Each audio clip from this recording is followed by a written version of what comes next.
तभी रोड के ऊपर आपने देखा होगा कि ये नहीं लिखा रहता कि इस वाले मास के ऑब्जेक्ट को इतनी स्पीड से चलना है, डायरेक्टली ये लिखा रहता है कि आपका स्पीड जो है इस मोड़ के ऊपर इतने से ज्यादा आपका नहीं जाना चाहिए, राइट। यहाँ पे ये आपका आर है और यहाँ पे नीचे क्या है mg cos ऑफ थीटा, और यहाँ पे आपका क्या है mg sin ऑफ थीटा, और यहाँ पे आपका इससे ज्यादा एंगल होते ही आपका ऑब्जेक्ट स्टार्ट मूव करना आपका स्टार्ट कर देगा।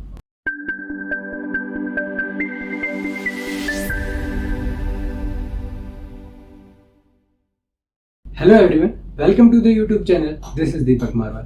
पिछली वीडियो में हमने डिस्कस किया कि किस तरीके से आप मैकेनिक्स से रिलेटेड प्रॉब्लम्स को सोल्व करोगे, जिसमें हमने चेक किया कि इक्विलिब्रियम कंडीशन कब होगी और जब आपका ऑब्जेक्ट मूविंग कंडीशन में है देन किस तरीके से आप कंपोनेंट को रिजॉल्व करके आप उनकी इक्वेशन ऑफ मोशन जो हैं जिनसे आप उसके मोशन को डिस्क्राइब करेंगे वो किस तरीके से आप निकाल सकते हो। सिमिलरली हमने स्यूडो फोर्स का भी कंसेप्ट वहाँ पे डिस्कस किया था। अब इनको हम अप्लाई करते हैं कुछ प्रॉब्लम्स के लिए जो आपका एनसीईआरटी है उसमें दिया गया, और काफ़ी इंटरेस्टिंग प्रॉब्लम्स वो होने वाली। तो सबसे पहली प्रॉब्लम इसमें आती है कि आपका कार का मोशन चेक करना है एक सर्कुलर पाथ में, राइट। तो इसको हम सबसे पहले देखते हैं, circular motion of A car, right. तो सर्कुलर मोशन के लिए सबसे पहले हमें चेक करना पड़ेगा कि रिक्वायरमेंट क्या है सर्कुलर मोशन होने का। तो एक सर्कुलर पाथ आपको यहाँ पे दिया हुआ है, ये सर्कुलर पाथ हो गया, और यहाँ पे हमारी एक गाड़ी है जो जा रही है और उसका ऑब्वियसली कुछ एक वेलोसिटी होगा जिससे वो मूव कर रही होगी, और ये जो सरफेस है इसके ऊपर इसको एक टर्न लेना है, सर्कुलर टर्न है कंप्लीटली। तो ऑब्वियसली इसका रेडियस होगा और उसका सेंटर कुछ इस तरीके से यहाँ पे होगा। जब हमने यूनिफॉर्म सर्कुलर मोशन को डिस्कस किया था, हमने क्या देखा था कि किसी भी ऑब्जेक्ट को यूनिफॉर्मली एक सर्कुलर पाथ में मूव करवाएंगे तो उस केस में आपका होगा क्या कि आपको एक रिक्वायरमेंट होगी रेडियली इनवर्ड एक एक्सेलरेशन की, जिसको बोलते हैं सेंट्रीपिटल एक्सेलरेशन, राइट। और उसकी वैल्यू आपने चेक करी होगी तो आपको मिला होगा mv² divided by the radius of the this circle. ये हमें वहां पे देखने को मिला, और ये था आपका FC जिसको सेंट्रीपिटल फोर्स हमने वहां पे बोला। तो इट मीन्स हमें ये फोर्स जो है वो हमें यहाँ पे इसको यहाँ पे प्रोवाइड करना पड़ेगा। जब हमने थ्रेड को स्टोन को थ्रेड से बांध के उसको रोटेट किया था, उस केस में आपका होगा क्या कि ये आपका थ्रेड था, आपने यहाँ पे सर्कुलर मोशन करवाया, तो यहाँ पे आप देखोगे कि ये जो फोर्स यहाँ पे है ये आपका सेंट्रीपिटल फोर्स है। ये आपने किसकी हेल्प से दिया था? ये आपने दिया था यहाँ पे स्ट्रिंग के टेंशन फोर्स की वजह से, बिकॉज मैंने बोला टेंशन फोर्स किस में लगता है, स्ट्रिंग के केस में लगता है, और अवे फ्रॉम द बॉडी लगता है, तो इस डायरेक्शन में लगेगा। इट मीन्स इस डायरेक्शन में आपका क्या है, कुछ फोर्स लग रहा है जो कि क्या है, आपका सेंट्रीपिटल एक्सेलरेशन ही है, राइट। तो इस केस में आपका जो फोर्स है, जो हमें रिक्वायर्ड फोर्स है, वो हमें यहाँ पे चाहिए। इस केस में तो टेंशन फोर्स था, इस केस में फोर्स कौन से वाला होना है ये हमें चेक करना पड़ेगा, राइट। सिमिलरली एक आप ये देख सकते हो कि मान लीजिए सर्कुलर मोशन है, यहाँ पे आपका सन है और यहाँ पे आपकी अर्थ है।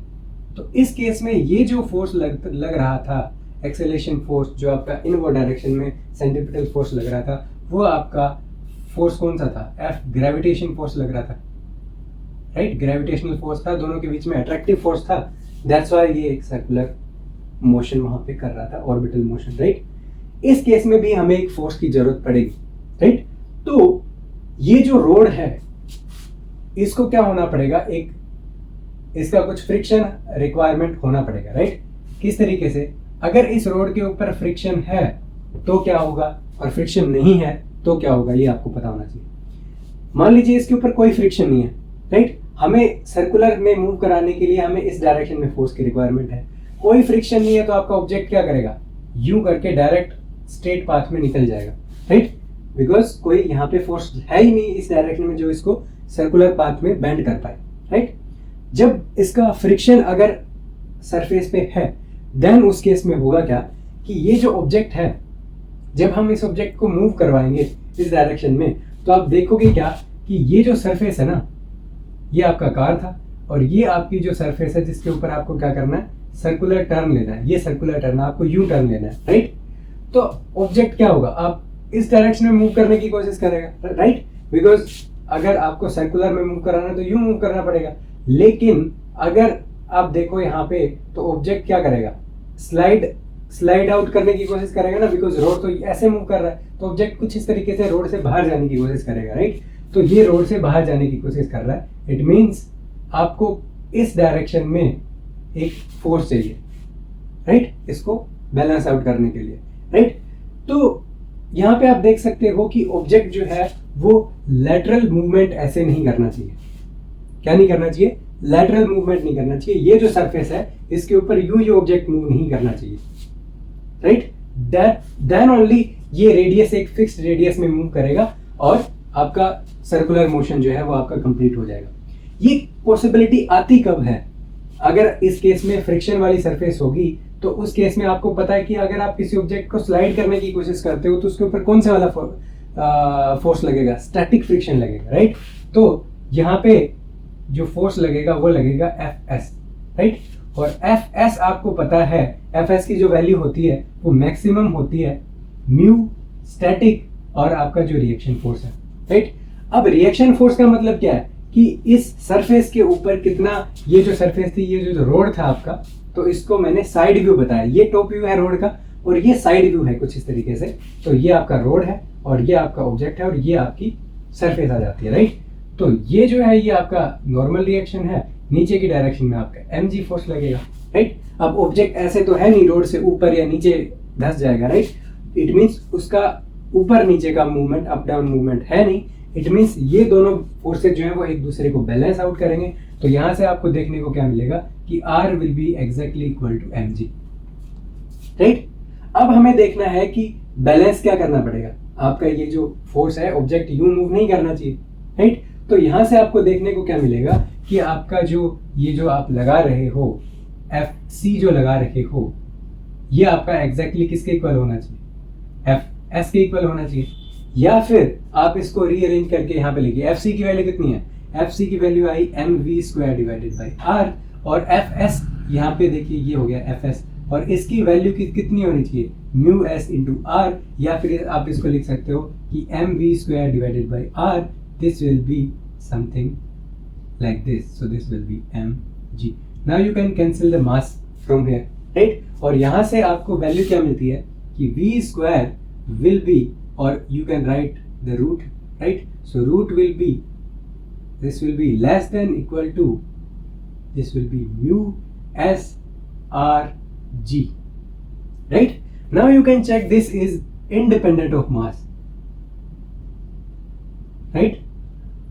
इसका मतलब क्या हुआ कि ऑब्जेक्ट आपका हल्का हो या भारी हो, उसका जो वेलोसिटी है वो क्या है, डिपेंड नहीं कर रहा है कि कितना रिक्वायर्ड वेलोसिटी से आपको मूव करना पड़ेगा जिससे वो सर्कुलर पाथ में है। और यहाँ से आप क्या देख पा रहे हो इनइक्वालिटी से कि यहाँ पे एक मैक्सिमम वेलोसिटी है जिसको आप एक्सीड नहीं कर सकते, बिकॉज अगर आप इसको एक्सीड करोगे तो क्या है, आपका स्टैटिक फ्रिक्शन जो है वो क्या होगा, स्टैटिक फ्रिक्शन आपका वहां पे एक्ट नहीं करेगा और काइनेटिक फ्रिक्शन आपका वहां पे एक्ट करने लगेगा, that will be less compare to this Fs value. और आपका ऑब्जेक्ट क्या है, वो आपका बाहर की तरफ उछल जाएगा, सर्कुलर पाथ में मूव नहीं करेगा। तभी हमें बोला जाता है कि रोड जो है उसके ऊपर अगर आपका टर्न आता है तो हमें क्या है, स्लो मूव करना चाहिए, राइट। आपको एक मैक्सिमम वेलोसिटी की वैल्यू मिल रही है, कितनी मिल रही है, वो है √μsrg।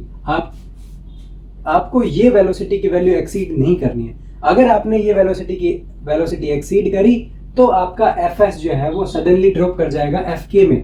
Fk is smaller than Fs, it means आपका जो फोर्स है वो बैलेंस आउट हो ही नहीं पाएगा, राइट। जो आपका फोर्स है, जो आपका सेंट्रीपिटल फोर्स है वो आपका बैलेंस आउट हो नहीं पाया तो ऑब्जेक्ट आपका बाहर की तरफ उछल जाएगा, राइट। तो इट मीन्स रोड के ऊपर अगर मोड़ आता है तो आपको जो आपका कार है, गाड़ी है, जो भी है, उसको क्या करना चाहिए, स्लो करना चाहिए। और वो मैटर नहीं करता कि आप क्या कर रहे हो, आप एक गाड़ी छोटी चला रहे हो, बाइक चला रहे हो या फिर एक ट्रक चला रहे हो, कि मास के ऊपर ये डिपेंड नहीं कर रहा है, राइट। तो सब ऑब्जेक्ट्स के लिए आपका स्पीड क्या रहेगा, सेम रहेगा। तभी रोड के ऊपर आपने देखा होगा कि ये नहीं लिखा रहता कि इस वाले मास के ऑब्जेक्ट को इतनी स्पीड से चलना है, डायरेक्टली ये लिखा रहता है कि आपका स्पीड जो है इस मोड़ के ऊपर इतने से ज्यादा आपका नहीं जाना चाहिए, राइट। तो ये तो बेसिक डेली लाइफ में आप चेक ही करते हो, राइट। तो ओके, तो ये बात आ गई आपकी किसकी, जब आपका क्या है, आपका सर्कुलर मोशन हो रहा है कार का और उसके लिए रिक्वायरमेंट है आपकी फ्रिक्शन की। बिना फ्रिक्शन के वो गाड़ी जो है एक सर्कुलर पाथ में मूव कर ही नहीं पाएगी। अब यहाँ से आपका जो सर्कुलर मोशन आपने गाड़ी का देखा, आपने यहाँ पे देखा कि आपका जो वेलोसिटी है, मैक्सिमम वेलोसिटी, जिस स्पीड से आपका ऑब्जेक्ट मूव कर रहा है, this is directly proportional to mu S. और म्यू एस क्या चीज है? वो प्रॉपर्टी है आपके रोड की सरफेस का कि कितनी रफ आपकी सरफेस है। जितनी रफ सरफेस होगी उतना ही अच्छा है हमारे लिए, बिकॉज उतनी ज्यादा स्पीड से हम उसके ऊपर टर्न ले सकते हैं, राइट। अब प्रॉब्लम क्या है इसके अंदर कि अब रोड ऐसा तो है नहीं आप ज्यादा रफ बना दोगे, ज्यादा रफ बनाओगे तो फिर उसमें और ज्यादा कुछ प्रॉब्लम्स हैं हमें फेस करने को मिल सकती है। तो एक लिमिट है जहां तक हम एक रोड को रफ कर सकते हैं, राइट। अब इट मीन्स हमारे पास एक मैक्सिमम वेलोसिटी है जो कि डिपेंडेंट है रोड की रफनेस के ऊपर। तो इस वजह से होगा क्या कि जितने भी ऑब्जेक्ट एक सर्कुलर पाथ में मूव कर रहे हैं उनकी एक लिमिट आ जाएगी वेलोसिटी की। अब अगर हम इस लिमिट को बढ़ाना चाहते हैं, राइट, तो हमारे पास क्या रास्ता है? तो उसके लिए यूज किया जाता है आपका क्या है, इंक्लाइंड प्लेन वाला टर्न, राइट। कि आपका जो रोड है, आपने देखा होगा रोड आपका एक बिल्कुल फ्लैट नहीं होता है। टर्न जब आप लेते हो तो वो एक फ्लैट नहीं होता है, उसमें आपने देखा होगा कि एक साइड क्या रहती है आपकी, इंक्लाइंड रहती है, और कुछ इस तरीके से जो है वो आपका क्या रहता है, मोड आपका रहने वाला होता है, राइट। अब ये बेसिक सा कंसेप्ट है, फिजिक्स तो बाद में लगाएगी, राइट। मान लीजिए आपका पानी जो है आपने यहाँ से फ्लो करवाया और पानी यहाँ की तरफ मूव कर रहा है, तो हम क्या कर देते हैं, इस वाली साइड को ऊपर कर देते हैं ताकि इसके इधर की तरफ फोर्स लगे और ये क्या है, सीधे तरफ में मोशन करे। सेम कंसेप्ट हमने किसमें लगाया, इसमें लगाया। हमने बोला कि आपका ऑब्जेक्ट कहाँ की तरफ जा रहा है, आपका ऑब्जेक्ट बाहर की तरफ जा रहा है। इट मीन्स क्यों ना हम इस वाले एंड को थोड़ा ऊपर उठा दें ताकि क्या है, कुछ इस डायरेक्शन में फोर्स लगे और आपका ऑब्जेक्ट जो है वो बाहर की तरफ ना उछले। तो जिससे क्या हो सकता है, आपकी ये जो लिमिट है जिसकी हमने बात करी, ये आपकी बढ़ सकती है। तो उसको हम नेक्स्ट वीडियो में काफी डिटेल में डिस्कस करेंगे, राइट। और यहाँ पे आप देख सकते हो कि V मैक्सिमम जो है वो यहाँ पे दिया हुआ है, बट V मिनिमम की कोई लिमिट नहीं है। इट मींस मिनिमम वेलोसिटी कितनी भी हो सकती है टर्न लेने के लिए, लेकिन मैक्सिमम आपकी इतनी ही होनी चाहिए, राइट। यहाँ पे ये जो प्रॉब्लम हमने डिस्कस करी, ये हमने करी थी non accelerated frame of reference point of view से, राइट। बिकॉज आप यहाँ पे सेंट्रीपिटल आप फोर्स की बात कर रहे हो, न कि सेंट्रीफ्यूगल फोर्स की, राइट। आप जब मूविंग फ्रेम ऑफ रेफरेंस या फिर एक्सीलरेटेड फ्रेम ऑफ रेफरेंस में जाओगे तो आपको देखने को मिलेगा कि ये जो सेंट्रीपिटल एक्सीलरेशन है उसकी बजाय आपको सेंट्रीफ्यूगल एक्सीलरेशन जो बॉडी है वो एक्सपीरियंस करेगी। तो उस केस में सेम आपका रहने वाला है कि ये आपका क्या है, ये ऑब्जेक्ट है, यहाँ पे मास m है और ये इस डायरेक्शन में क्या एक्सपीरियंस कर रहा है, exactly equal and opposite force. This is centrifugal force, right. Centrifugal force लग गया, यहाँ पे Fs लग गया, यहाँ पे R लग गया और यहाँ पे mg लग गया, राइट। तो बैलेंस कंडीशन के लिए आप क्या कर सकते हो, mv² divided by r equal to Fs। Same हमने यहाँ पे किया, राइट। सो सेम हमने यहाँ पे भी किया, mv² divided by r is equal to Fs, और सेम सिचुएशन हमें यहाँ भी करनी है। तो आप चेक कर पा रहे हो कि ये जो हमने चेक करा अभी, ये था आपका from non accelerated frame of reference point of view, और ये था आपका accelerated frame of reference point of view. अब यहाँ पे हम ऑब्जेक्ट के ऊपर देख रहे हैं कि किस तरीके से फोर्स एक्सपीरियंस हो रहा है। तो from the frame of reference of your mass m आपको सेंट्रीफ्यूगल फोर्स एक्सपीरियंस होगा, न कि centripetal. So we are just balancing them, right. तो सेम रिजल्ट आएंगे, Fs will be equal to mv² divided by r, बस method of like solving the problem is different, right. तो आगे आने वाली कुछ और प्रॉब्लम्स हैं वो उसके अंदर भी हम दोनों मेथड डिस्कस करेंगे, तो आपका ज्यादा क्लियर हो जाएगा आगे आने वाली वीडियोस, राइट। अब जैसा कि मैंने डिस्कस किया कि हमने रोड को क्या करना है, इंक्लाइंड पोजीशन में रखना है टर्न्स के ऊपर, जिससे कि क्या है, आपकी जो लिमिट है जो मैक्सिमम वेलोसिटी की उसको हम बढ़ा पाए, राइट। तो उसको समझने के लिए मैं एक सिंपल सा क्या है आपको एक एग्जांपल बता देता हूँ, ताकि नेक्स्ट वीडियो में जब हम डिस्कस करेंगे इस केस को तो आपके समझने में इजी रहे, कंपोनेंट को रिजोल्व करने में आपको वहाँ पे प्रॉब्लम ना आए, राइट। और ये जो अभी डिस्कस करेंगे ये भी एक काफ़ी इंपॉर्टेंट यहाँ पे जो है कंसेप्ट और रहने वाला है। सो देखते हैं rest object in inclined plane.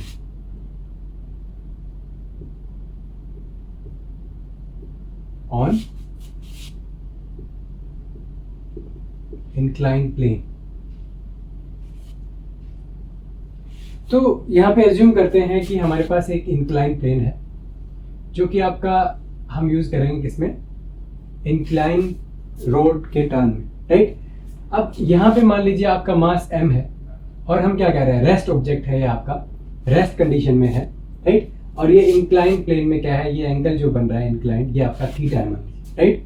तो हमें इस प्रॉब्लम में बोला गया है कि रेस्ट है ऑब्जेक्ट, इसके ऊपर आप क्या करो, एनालिसिस करो, इसकी जो इक्वेशंस हैं उनको आप चेक करो, बैलेंस्ड कंडीशन क्या होनी चाहिए, वो सब चीजें हमें यहाँ पे चेक करनी पड़ेगी। तो ऑब्वियसली जैसा हमने डिस्कस किया था, फ्री बॉडी डायग्राम बनाना पड़ेगा इस ऑब्जेक्ट का, राइट। तो यहाँ पे देखते हैं, तो नॉर्मल सी बात है, आपने यहाँ पे देखा कि ये जो है ये आपका क्या है, ये आपका नॉर्मल जो है वो आपका रिप्रेजेंट कर रहा है नॉर्मल रिएक्शन फोर्स। नीचे की डायरेक्शन में आपका क्या लग गया, m/g, राइट। ये एंगल आपका थीटा हो गया और ये एंगल आपका क्या हो गया, 90 - थीटा, राइट। अब यहां से आप क्या चेक कर पा रहे हो कि ऑब्जेक्ट ऊपर नीचे भी नहीं मूव हो रहा है, ना दाएं बाएं मूव कर, इट मींस आपके ऑब्जेक्ट के नीचे की डायरेक्शन में एक फोर्स यहाँ पे जरूर रिक्वायर्ड होगा ताकि क्या ये ऑब्जेक्ट ऊपर ना जाए, राइट। अब यहाँ से देखो ये 90 - थीटा, तो ये वाला जो एंगल है, ये वाला जो एंगल है ये क्या हो जाएगा, थीटा हो जाएगा। तो यहाँ से आप क्या कह सकते हो कि ये जो mg है इसका एक कंपोनेंट इस डायरेक्शन में आएगा, mg cos of theta, right. Similarly object नीचे की तरफ स्लाइड नहीं कर रहे, राइट। इट मींस यहाँ पे दोनों डायरेक्शन में फोर्स आपके बैलेंस्ड हो रहे हैं, राइट। अब आपको पता है कि ये जो सरफेस है, अगर क्या होती, फ्रिक्शन लेस सरफेस होती तो क्या करता, मास आपका नीचे की तरफ स्लाइड करता, बट यहाँ पे फ्रिक्शन है, दैट्स व्हाई ये आपका क्या कर रहा है, यहाँ पे स्टेबल है। अब नीचे की डायरेक्शन में क्यों आता है ऑब्जेक्ट, बिकॉज यहाँ पे देखिए ये mg है, राइट। सिमिलरली अगर आप इस डायरेक्शन में देखोगे तो आपको देखने को मिल रहा है ये एंगल थीटा, तो दिस विल बी 90 - थीटा, तो ये आपका क्या आ गया, यहाँ पे mg sin ऑफ थीटा है, आपका यहाँ पे फोर्स यहाँ पे आ जाता है। और आपको पता है अगर रेस्ट कंडीशन में है तो ऊपर की डायरेक्शन में लगेगा, फोर्स की जस्ट अपोजिट डायरेक्शन में कौन सा फोर्स लगता है, इसको हम बोलते हैं Fs, राइट। अगर ये मूविंग कंडीशन में होता है तो Fk लगाते हैं, तो ये हमेशा आपको ध्यान रखना है। और ये आपका क्या गया, Fs आपका स्टैटिक जो आपका फ्रिक्शन फोर्स है वो यहाँ पे आपका लग रहा है। अब इसका फ्री बॉडी डायग्राम अगर आप बनाओगे तो ये आपने इंक्लाइन प्लेन बनाया, ये आपका मास हो गया, और यहाँ पे ये आपका r है, और यहाँ पे नीचे क्या आ गया, mg cos ऑफ थीटा, और यहाँ पे आपका क्या है, mg sin ऑफ थीटा, और यहाँ पे आपका क्या लग गया, Fs की वैल्यू कितनी होती है, μs × r, राइट।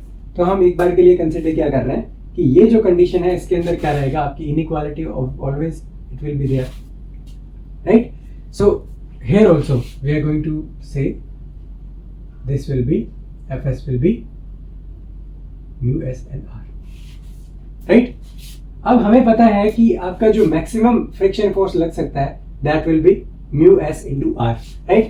तो अगर ये ऑब्जेक्ट स्टेबल कंडीशन में होगा, इन दैट कंडीशन क्या होगा, आपका दोनों फोर्सेस इक्वल होंगे एक दूसरे के, राइट। तो यहाँ से अगर आप बैलेंस आउट करोगे दोनों टर्म्स को, तो यहाँ से आपको क्या मिलेगा कि mg sin of theta that will be exactly equal to this Fs, and Fs is nothing but this will be μs × r. We are considering the maximum static because you know this object is it in rest, right। और ये जो object है just start कर रहा है moving, वो condition हम consider कर रहे हैं, राइट। सो हम कंसिडर कर रहे हैं कौन सी, द ऑब्जेक्ट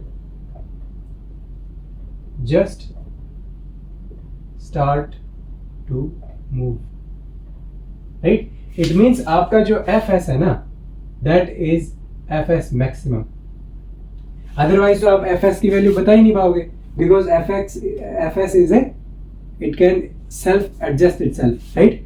तो आप Fs की वैल्यू एग्जैक्टली नहीं बता पाओगे उस केस में, बट हम कंसिडर कर रहे हैं ताकि प्रॉब्लम सोल्व कर पाए, because mg sin theta will be equal to Fs को आप सोल्व नहीं कर पाओगे इजीली, बिकॉज Fs की वैल्यू आपको नहीं पता, right।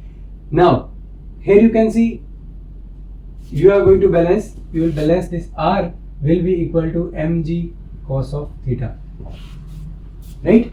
अब देखिए दो इक्वेशंस हमें मिल गई हैं, अगर हम इसको दोनों को डिवाइड करें तो आपको पता है r यहाँ पे है, तो sin theta divided by cos theta, this will be tan of theta and this will be equal to μs, right। तो आप यहाँ से क्लियरली क्या चेक कर पा रहे हो कि जो tan थीटा है that is equal to mu S, right. तो आप यहाँ पे निकाल सकते हो कि एंगल कितना होना चाहिए जिसके ऊपर ये जो ऑब्जेक्ट है जस्ट आपका क्या है मूव करना स्टार्ट कर दे, किस एंगल के ऊपर जस्ट ये मूव करना स्टार्ट कर देगा। इन अदर वर्ड्स आप यहाँ पे चेक क्या कर पा रहे हो कि अगर इनइक्वालिटी अगर आप रखते हो इस केस में तो ये इनइक्वालिटी भी आ जाएगी। नॉर्मल कंडीशंस की भी बात करें अगर, राइट, मान लीजिए आपका जस्ट स्टार्टिंग कंडीशन नहीं है, राइट, जस्ट स्टार्ट नहीं करता है ऑब्जेक्ट, कोई भी रैंडम कंडीशन है, तो उसके लिए tan theta is less than equal to mu S. It means tan theta की जो मैक्सिमम वैल्यू है ना that will be decided by tan inverse mu S, right. उससे अगर छोटा भी एंगल होगा देन ऑल्सो स्लाइड नहीं करेगा, बट इससे ज्यादा एंगल होते ही आपका ऑब्जेक्ट स्टार्ट मूव करना आपका स्टार्ट कर देगा, राइट। तो काफी इंटरेस्टिंग आपका यहाँ पे देखने को मिल रहा है, राइट। और यहाँ पे आप देख पा रहे हो कि ये सरफेस प्रॉपर्टी पे ज्यादा डिपेंड कर रहे हैं ना कि उस ऑब्जेक्ट के मास के ऊपर, राइट।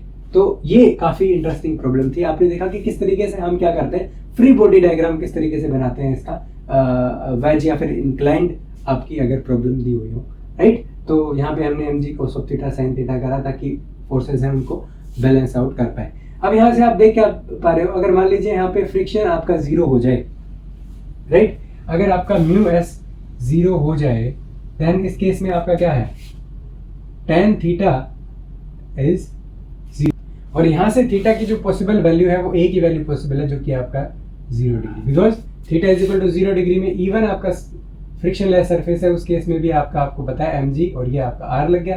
यहाँ पे फ्रिक्शन हो या ना हो कोई फर्क नहीं पड़ता, आपका रेस्ट कंडीशन में आपका ऑब्जेक्ट रहेगा जब theta is equal to 0 degree होगा। किस केस में, जब आपका यहाँ पे फ्रिक्शन आपका नहीं है, राइट। तो इंक्लाइंड के केस में आपका ऑब्जेक्ट हमेशा मूव करेगा अगर आपका फ्रिक्शन वहाँ पे नहीं होगा। फ्रिक्शन ही एक ऐसी चीज है जो आपके इस ऑब्जेक्ट को स्लाइड होने से क्या कर रही है, बचा रही है, राइट। तो यहाँ पर हमने सर्कुलर मोशन है किसी कार का, फ्रिक्शन फोर्स की प्रेजेंस पे वो हमने काफी डिटेल में डिस्कस किया और क्या मैक्सिमम वेलोसिटी आप वहाँ पे रख सकते हो। सिमिलरली हमने एक किसी ऑब्जेक्ट का इंक्लाइंड प्लेन के ऊपर किस तरीके से बैलेंस कंडीशन में वो रह सकता है वो हमने यहाँ पे चेक किया। तो नेक्स्ट वीडियो में हम जो है आपका चेक करेंगे कि कोई कार अगर इंक्लाइंड टर्न्स के ऊपर मूव होती है उस केस में क्या सिनेरियो आपका रहने वाला है। सो आई होप कि आपको ये वीडियो काफी अच्छे से समझ आई होगी, कॉन्सेप्ट आपके क्लियर हुए होंगे। So thank you all for watching and we will meet in the next.